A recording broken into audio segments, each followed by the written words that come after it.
Welcome back. Concerns continue to mount over the failure to formalise South Africa's taxi industry, a sector that has long been the backbone of the country's transport system. Yet it remains plagued by violence and disruptions. Just this week, the Western Cape government secured an interdict barring warring taxi factions from disrupting transport services in Somerset West. Are community policing forums equipped enough to intervene and protect communities while law enforcement works to regulate the sector? I'm now joined by Siyanda Biyela, the National CPF spokesperson. Biyela, thank you for your time and for joining us this morning. Maybe just from your vantage point, talk to us about taxi wars and their contributions to the high levels of violence in the country. A blessed Sunday morning to you, Katejo, and the listeners at home and viewers. We're glad to be in the show again. It's feeling at home. Obviously, our call as the boards of all provinces, that firstly we must, condemn the terrible incidents that have happened. Highlighting the recent ones, the one that happened in Maponya Mall, in Gauteng, the one that happened in the city of, or in the province of Western Cape, in Cape Town, and the recent one that just happened in KK, in the province of KwaZulu-Natal, in Claremont.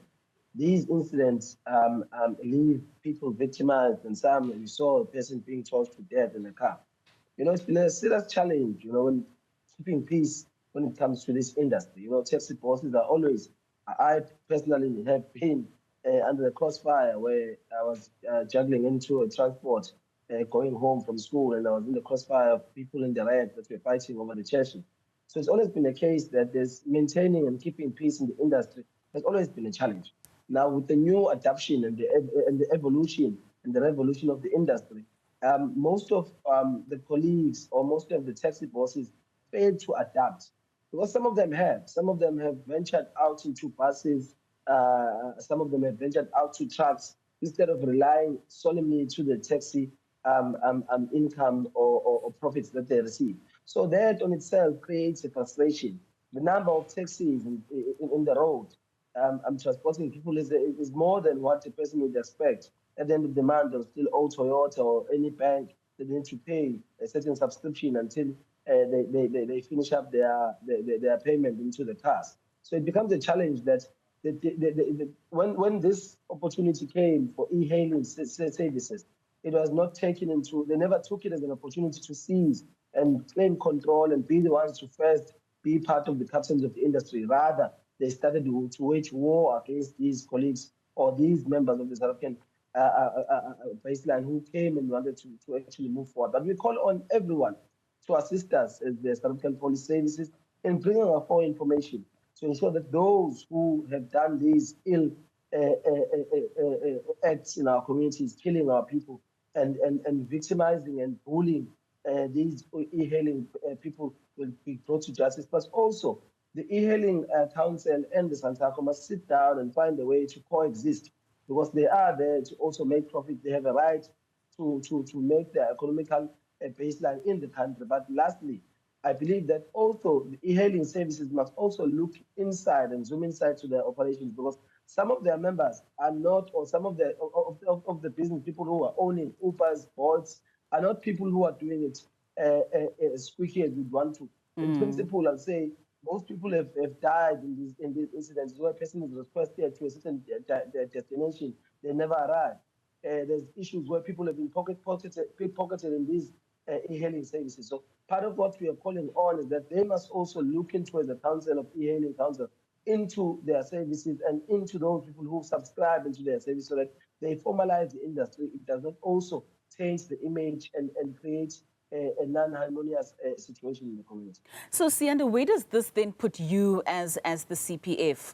With your limited resources and your limited scope, when the violence then does erupt within the communities, because that which happens between taxis directly affects the people that you're serving at community level, are you able to intervene at a place where community members are protected? We've seen in Cape Town where the South African Police Services, through the assistance of the community, bringing in information and bringing in credible information, that they have stopped for 24 hours, if I'm correct, the taxi rent. We've seen in KwaZulu-Natal, the former MEC of Department of Transport, Community Safety and License, then MEC Kaunda, also went to the Clip. I think it was up there in Ladysmith, the Clip River Association. They intervened. So with the community's help and assistance in ensuring that as the clients of this service, they must also find a way to report these cases as quickly as they can, so that we take the government and the South African Police Service take necessary steps to actually protect them and prevent any further conflict within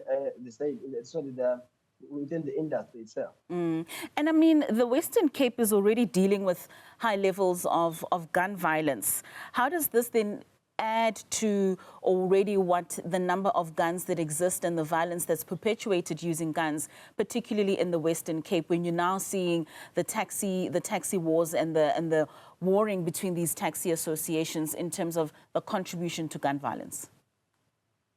It's been always, we've been echoing the same words ever since we started this board. We've been saying people must tell us who has a gun and the suspicion. Because remember, even if your gun is licensed and it's illegal and you got it in the right rules, but if you are misusing that gun, you must find a way that the South African Police Service must collect it and bring it to book. So we've been calling our community to step up through the 0800 10111 and a lot of platforms that are placed there by the South African Police Services for you to report crime, for you to actually tip us off on who is doing what in what community, and our South African Police Services will act and bring down those people and bring them to justice. But it has always been a grave concern that everyone in our community has a gun. Maybe it's a challenge of saying, do they trust the South African Police Service and law enforcement to protect them, or do they resort to protecting themselves? Not just there alone. Even with security companies, there's a lot of security companies carrying rifles in our communities. In these same taxi ranks, you see security companies terrorizing people in these ranks. But we must find a way that SIRA must assist us in ensuring that they put on more measures in regulating how gun handling is put to understand in terms of the public viewing and the public areas. You speak of the public coming forward and reporting. Do you feel that the public has enough trust to be able to come out, speak out and report? I've never seen a South African Police Services that is working and promoting promoting the relationship with the community as this term that is here. So we must trust them, we must put them to proof. But we also have systems where a member of the South African Police Service, when they're not doing right, there's IP, there's a lot of systems that are put there. You can write it into the ministry and the president itself without any limits to say, you have reported this and this is how you feel there was no justice. So we call on the public to use those platforms, but also use those platforms where they can be anonymous and so that they avoid being targeted by these criminals. Because we do understand that out of 1,000 police officers that we have in the station, only one, if not two, is related to a criminal or friend to a criminal. Because the problem is that we have now police officers who are not called into the service, who are seeking employment. Then they find that the benefits are not as what they expected, because the serving part of them lacks, because they need the monetary value. So we call on the public to assist us in bringing those people into book and to clean the South African Police Service. Siyanda, you mentioned earlier that the e-hailing services as well as Santaco needs to sit down and find common ground because they need to coexist. When there are various spheres that are meeting in terms of trying to find these solutions, be it between government and the sector itself, is the CPF invited? Do you find yourselves within those talks and giving what it is that needs to be done at community level? It varies from area to area. Some of the areas, yes, there's a good relationship between certain associations and the CPFs, and they also assist. Most associations, especially in KZN, they assist when the CPF is doing its program so that they bring people into a certain venue when there is visors and any other program that speaks to crime prevention. But in some areas, we believe that there's still no relationship. That's why part of the work that you must do is emphasize that all CPFs at all levels, from station level, districts and provinces, they must create a relationship with all sectors in the community so that they are able to be an early detection system whenever there are challenges, and they're able to really be the bridge between the community sectors and the South African Police Service and be effective in that way. Well, it certainly is one that would be looked out for those CPF communities to be able to work hand in hand with all the other stakeholders in order to ensure the safety, particularly of those commuters within those areas. Thank you so much for your time and for joining us this morning. That was the National CPF spokesperson, Siyanda Biyela.